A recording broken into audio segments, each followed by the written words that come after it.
Hi everyone. तो आज मैं रिएक्ट जेएस की एक सीरीज़ स्टार्ट करने जा रहा हूँ कि जिसमें मैं पूरा ट्राई करूँगा कि सारे कॉन्सेप्ट कवर हो जाए। So let's started with react project की रिएक्ट प्रोजेक्ट बनाते हैं आज सिर्फ। ओके तो रिएक्ट प्रोजेक्ट बनाने से पहले आपको क्या सेटअप रहेगा वो मैं बता दूँ आपको। तो पहले मैं VS कोड यूज़ कर रहा हूँ फॉर द कोडिंग। ओके तो एक बार आप चेक कर लीजिए कि नोड आपके सिस्टम में इंस्टॉल है कि नहीं। ठीक है, तो आप सिंपली चेक कर सकते हो node-v करके। अगर नहीं इंस्टॉल है तो you can install it directly. Okay so पहले रिएक्ट को इंस्टॉल स्टार्ट कैसे करेंगे, रिएक्ट का एप्लीकेशन बनाएंगे। सो npx लिखेंगे पहले, npx। Okay then create react app, ये कमांड ही है, इसमें कोई चेंजेस नहीं है। और उसके बाद आपको रिएक्ट एप्लीकेशन का नेम देना होगा, दैट्स इट। सो मैं दे देता हूँ रिएक्ट डेमो करके। तो ये एंटर प्रेस कर दिया और थोड़ा सा वेट करना रहेगा, थोड़े पैकेजेस इंस्टॉल होंगे और सब कुछ सेटअप रेडी होगा। तो मैं थोड़ा सा फास्ट फॉरवर्ड कर देता हूँ इसको। Thank you. So here we are, हमारा पूरा प्रोजेक्ट रेडी हो चुका है। Here you can see the react demo. Okay इसको एक्सपांड करते हैं।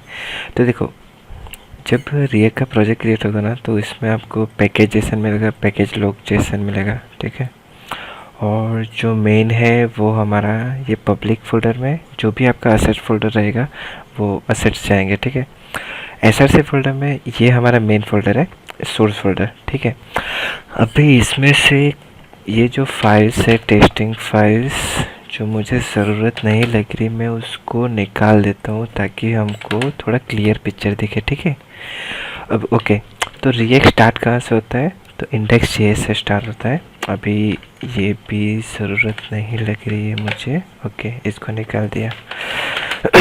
सो देखो, पहली लाइन आप पढ़ो, इसमें क्या लिखा है कि रिएक्ट डॉम क्रिएट रूट। अभी रिएक्ट डॉम, हम सबको पता है कि जितना भी हम कोडिंग करते हैं, जो वेब एप्स होती है वो पूरा का पूरा डॉम में लोड होती है। ठीक है, मतलब कि डॉम का एक हायरार्की बनता है उसका। तो रिएक्ट डॉम क्यों चाहिए? रिएक्ट डॉम जो है वो एक वर्चुअल डॉम है, मतलब कि जो एक्चुअल डॉम है वो तो है, ब्राउज़र का जो डॉम है वो तो है ऑलरेडी, लेकिन रिएक्ट खुद का भी उसका मतलब खुद का भी डॉम है उसके पास। ठीक है, अब उसकी ज़रूरत क्यों है? सो एक एग्जांपल लेते हैं। ठीक है, तो लेट्स से कि एक अरे की लिस्ट है आपके पास और इसमें आपके पास 1 2 3 4 ऐसे सब कुछ वैल्यू है। ठीक है, जैसे एग्जांपल। ओके सो ये अरे की लिस्ट जो है वो, इस पे हम क्रूड ऑपरेशन परफॉर्म कर रहे हैं। ठीक है, क्रूड ऑपरेशन मतलब कि ऐड डिलीट अपडेट और ब्ला ब्ला ब्ला। तो अभी क्या होगा कि जैसे ही आप ये अरे में ऐड करोगे, कुछ भी ऐड करोगे, लेट्स से कि मैंने 5th वैल्यू ऐड किया, तो क्या होगा कि रिएक्ट डॉम के पास ये अरे की कॉपी तो होगी ऑलरेडी, क्योंकि ये वर्चुअल डॉम है तो उसके पास कॉपी होगी। और एक्चुअल जो डॉम है उसके पास तो जो हम मतलब जो हम देखेंगे वो एक्चुअल डॉम में देखेंगे, मतलब कि ब्राउज़र में देखेंगे। ठीक है, तो ये होगा क्या, रिएक्ट डॉम जो है वो मतलब कि वर्चुअल डॉम और जो एक्चुअल डॉम है वो दोनों को कंपेयर करेगा। कंपेयर किस चीज़ में करेगा कि कौन सी वैल्यू ऐड हुआ है। ठीक है, तो ओनली 5th वैल्यू ऐड हुआ है, तो वो क्या करेगा कि rather than refresh the whole page to the actual DOM, वो सिर्फ 5th वैल्यू जो ऐड हुआ है उसको ही जाके अपडेट कर देगा।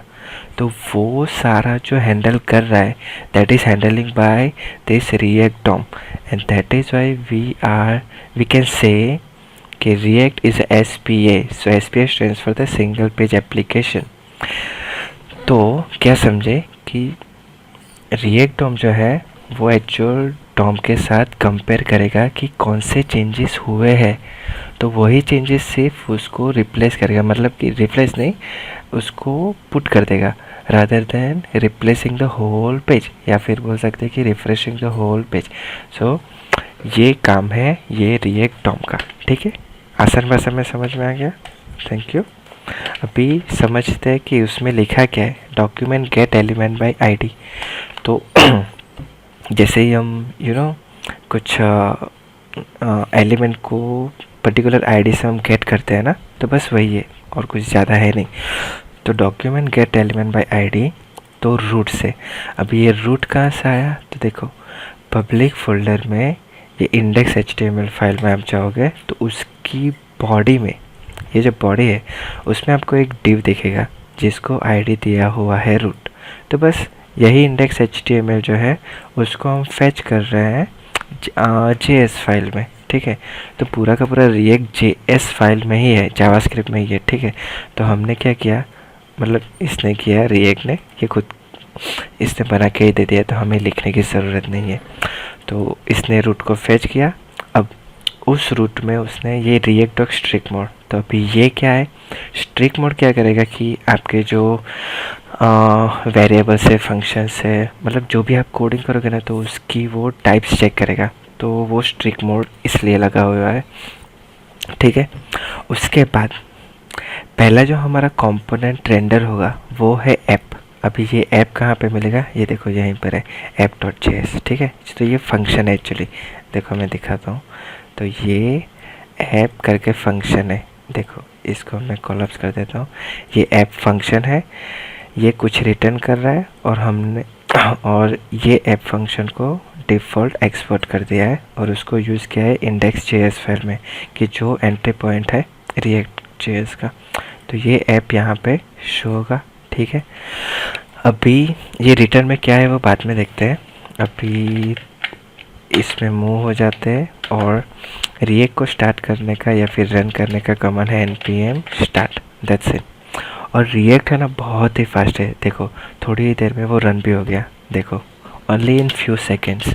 So that is Y react बहुत ही पॉपुलर होते जा रहा है। तो ये देखो, ये जो दिख रहा है ना हमें, तो रिएक्ट का बाय डिफ़ॉल्ट पोर्ट है 3000, ठीक है।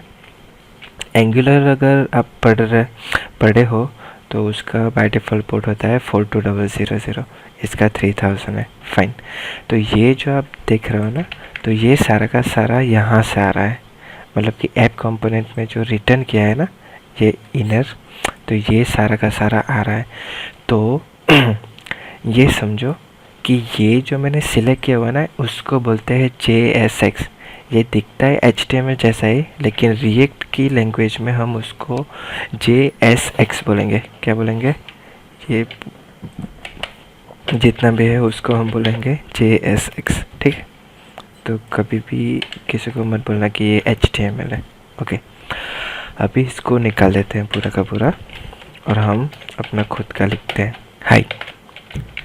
देखते हैं रिफ्लेक्ट हुआ कि नहीं, ऑफ कोर्स हुआ, perfect. So this is it for now. Next video में हम स्टेट और फंक्शन सीखेंगे। Thank you.